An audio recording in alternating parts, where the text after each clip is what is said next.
کیا حضرت عیسیٰ کی پیدائش دو دفعہ ہوئی تھی؟ عیسائی حضرت عیسیٰ کی پیدائش کا دن دو دفعہ کیوں مناتے ہیں؟ ایسٹر آخر ہے کیا؟ عید قیامت المسیح کے بارے میں مسیحی برادران کے کیا عقائد ہیں؟ اس دن کو عید کے طور پہ کیوں مناتے ہیں؟ کہ ریزریکشن اور ری انکارنیشن واقعی پاسبل ہے ایسٹر پہ؟ ایسٹر ایگز یا پھر ایسٹر بنی، یہ کیا کنسیپٹس ہیں؟ انڈوں اور خرگوش کا مذہب کے ساتھ کیا تعلق ہے؟ اس دن عبادات کیوں کرتے ہیں اور خوشی کیوں مناتے ہیں؟ آئیے جانتے ہیں اس ویڈیو میں۔ بسم اللہ الرحمن الرحیم، اللہم صلی علی محمد و آل محمد۔ مسیحی برادران کے اہم ترین تہوار ایسٹر کا احوال آپ کے سامنے بیان کریں گے۔ ایسٹر کو آخرکار کیوں منایا جاتا ہے؟ ایسٹر کو عید قیامت المسیح کا نام دیا گیا ہے مسیحی برادران کی جانب سے، چرچز کی جانب سے، اور اس دن کو حضرت عیسیٰ کی دوبارہ سے جی اٹھنے کی خوشی میں منایا جاتا ہے۔ یروشلم کے چرچز اور گورنمنٹ کی جانب سے حضرت عیسیٰ علیہ السلام کو تبلیغ کرنے کی پاداش میں سولی پہ لٹکایا گیا تھا، اور مسیحی برادران کے تاریخی حوالہ جات کے مطابق حضرت عیسیٰ کی وہیں پہ موت واقع ہو گئی تھی سولی چڑھنے کی وجہ سے۔ یہ دن تھا جمعے کا دن۔ 3 دن بعد اتوار کے دن مسیحی برادران کے حوالہ جات کے مطابق حضرت عیسیٰ دوبارہ سے زندہ ہو گئے، اٹھ کھڑے ہوئے، اور اس کے بعد 40 دن تک ان کے مختلف حواریوں نے انہیں مختلف حالات میں بھی دیکھا، اور اس دوران بھی وہ اپنے حواریوں کو تبلیغ کرتے رہے وقتاً فوقتاً۔ مسیحی برادران یا پوری دنیا میں بسنے والی کرسچن کمیونٹی اس بات کے لیے متفق ہے کہ حضرت عیسیٰ نے موت کو شکست دی، وہ دوبارہ زندہ ہو کر آئے، اور انہوں نے سولی پہ چڑھ کر تمام انسانیت کا قرض اللہ کے ہاں ادا کر دیا۔ عید منانا تو ایک بات ٹھیک ہے کہ 25 دسمبر کو حضرت عیسیٰ پیدا ہوئے، اور ایسٹر والے دن بھی عید قیامت المسیح منائی جاتی ہے، لیکن اس کے لیے دن مختلف کیوں ہوتے ہیں؟ کرسمس کی طرح ایک دن مختص کیوں نہیں ہے؟ سمجھنے کے لیے آپ کے لیے سب سے پہلے ضروری ہے کہ آپ 2 کنسیپٹس کو سمجھ لیں۔ اس میں سب سے پہلا ہے سولسٹائس اور ایکوانوکس۔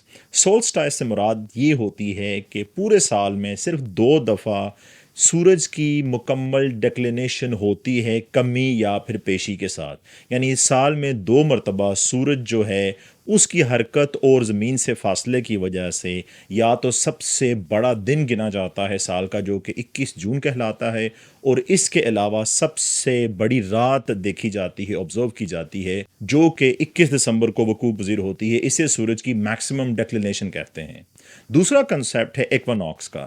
ایکوانوکس سے مراد یہ ہوتی ہے کہ زمین اپنے ایکسس کے گرد سورج کی جانب یا پھر اس سے اوے بالکل بھی نہیں جاتی، بالکل اپنی جگہ پہ جو ہے ایک جگہ پہ اپنی حرکت قائم رکھتی ہے، جس وجہ سے دن اور رات کا دورانیہ برابر ہو جاتا ہے۔ اسے ایکوانوکس کہتے ہیں۔ سپرنگ کے پہلے ایکوانوکس کے بعد جب پورا چاند مکمل ہو جاتا ہے، نکل آتا ہے، تو اس کے بعد پہلی اتوار کو ایسٹر منایا جاتا ہے۔ مختلف مسیحی فرقے مختلف اوقات میں ایسٹر مناتے رہتے تھے، لیکن کانسٹنٹائن نے جب 325 کامن ایرا میں قبول کیا مسیحی مذہب، تو اس نے حکم دیا کہ مختلف مذہبی عقائد کے علاوہ ایسٹر کا بھی ایک دن مختص کیا جائے۔ اسی وجہ سے کاؤنسل آف ناسیا نے سپرنگ ایکوانوکس جو کہ 21 مارچ کو آتا ہے، اس کے بعد پہلے مون کے بعد پہلے اتوار کو ایسٹر منانے کا اعلان کیا، جو کہ اس کے بعد مختلف مراحل پر چینج تو ہوتا رہا ہے، لیکن اوور آل اسی کو ہی تقویت ملی وقت کے ساتھ ساتھ، اور آج کے دور میں بھی اسی کو ہی موسٹلی ویسٹرن ورلڈ میں مقدم مانا جاتا ہے، اور اسی لیے ہر سال آپ دیکھتے ہیں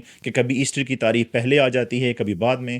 اس کی وجہ چاند کا نکلنا ہے، جس کا فیصلہ چرچز کرتے ہیں۔ فرینڈ، ایسٹر نام کے ماخذ یا سٹارٹ کے بارے میں بات کی جائے تو انسائکلوپیڈیا برٹانیکا اس کے بارے میں خاموش ہے، اور واضح طور پہ اس کے بارے میں روایات موجود نہیں ہیں۔ اینگلو سیکسن قوم کے مذہبی پیشوا وینریبل بیڈ نے 8ویں صدی عیسوی میں کنسرٹ پیش کیا اس نام کا۔ اس دیوی کو اینگلو سیکسن قوم کے ہاں موسم بہار کی دیوی اوسٹرا سے تشبیہ دی جاتی ہے۔ فینکی قوم کی دیوی استارات سے بھی جوڑا جاتا ہے اس نام کو، جو کہ بربری کی دیوی تھی۔ بابلیوں کے ہاں بھی ایک ایسی دیوی کا ثبوت ملتا ہے جس کا نام اشتار تھا۔ فرینڈز، یہاں پہ نام اگر نکل ہی ہے اینگلو سیکسن قوم، تو اینگلو سیکسن قوم کی جو بنیاد ہے وہ نیدرلینڈ اور اسکینڈینیوین کنٹری سے ہے، اور انہوں نے جزائر برطانیہ پہ قبضہ کیا تھا، اور آج کل کے جتنے بھی برٹش لوگ ہیں موسٹلی ان میں انہی قبائل کی اولاد ہیں۔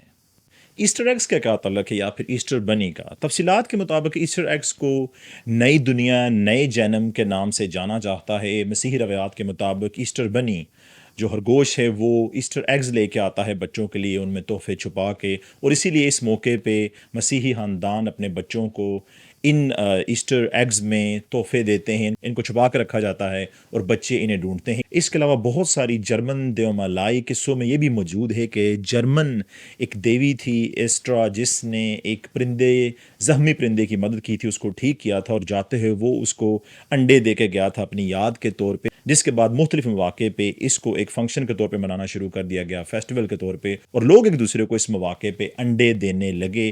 ایسٹر کے بارے میں اور بھی بہت سی روایات ہیں جو کہ زبان زد عام ہیں، اور مختلف روایات میں ان کا حوالہ بھی ملتا ہے۔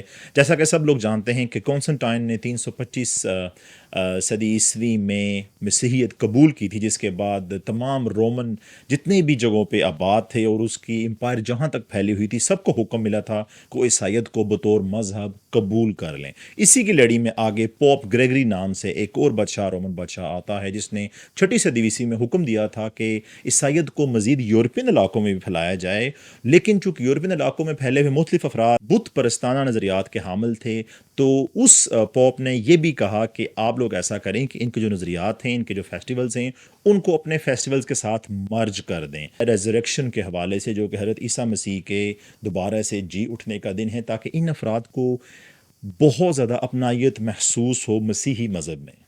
چونکہ یہ لوگ اپنے عقائد کو چھوڑنے کے لیے تیار نہیں تھے، تو پروفیسر فلپ والٹر کی کتاب کے مطابق ان لوگوں نے اپنے نظریات کو مسیحیت میں ضم کرنا شروع کیا، اور اسی لیے ان کے بہت سے چرچوں میں حضرت عیسیٰ مسیح اور اس کے علاوہ حضرت مریم علیہ السلام کے مجسمے بھی ملتے ہیں۔ اسی لیے بہت سے مسیحی فرقے اور پروفیسر والٹر، انسائکلوپیڈیا بریٹانیکا اور بہت سے اور حوالہ جات یہ زور دے کے کہتے ہیں کہ ایسٹر بذات خود کوئی مسیحی تہوار نہیں ہے، بلکہ یہ تہوار آلریڈی چلا آ رہا ہے۔ جن حوالہ جات کو میں نے آپ کے سامنے پیش کیا، ان تہذیبوں میں، ان قوموں میں یہ چلتا آ رہا ہے، اور اسی وجہ سے اگر آپ لوگ دیکھیں کہ سپرنگ کے ٹائم پہ، بہار کے ٹائم پہ آپ لوگوں کو مختلف فنکشنز ہوتے نظر آئیں گے، جیسا کہ 21 مارچ کو ایران میں جشن نوروز منایا جاتا ہے، اس کے علاوہ انڈیا میں ہولی منائی جاتی ہے، پنجاب کے بڑے ریجن میں بیساکھی منائی جاتی ہے، اور اس کے علاوہ پاس اوور جو کہ نسان کی 14 تاریخ یعنی سپرنگ ایکوانوکس 21 مارچ کے بعد پہلے آنے والے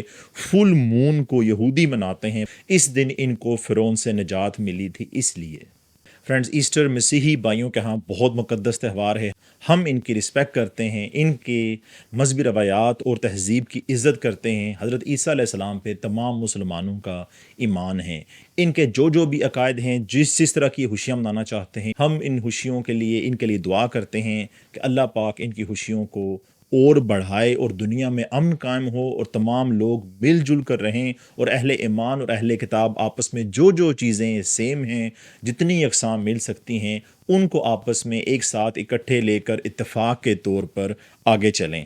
آپ کی کیا رائے ہے؟ چاہے آپ مسلمان ہیں یا میرے مسیحی بھائی، آپ لوگ اپنی آراء کا اظہار کومنٹ باکس میں ضرور کیجیے گا۔ کوئی غلطی ہوئی ہو کسی بھی طرح کی تاریخی حوالے یا پھر کوئی بھی بات بیان کرتے ہوئے، تو کومنٹ باکس میں مجھے ضرور اس سے آگاہ کیجیے گا۔ اپنا بہت سا خیال رکھیں۔ اگلے وقت کے لیے اللہ حافظ و ناصر۔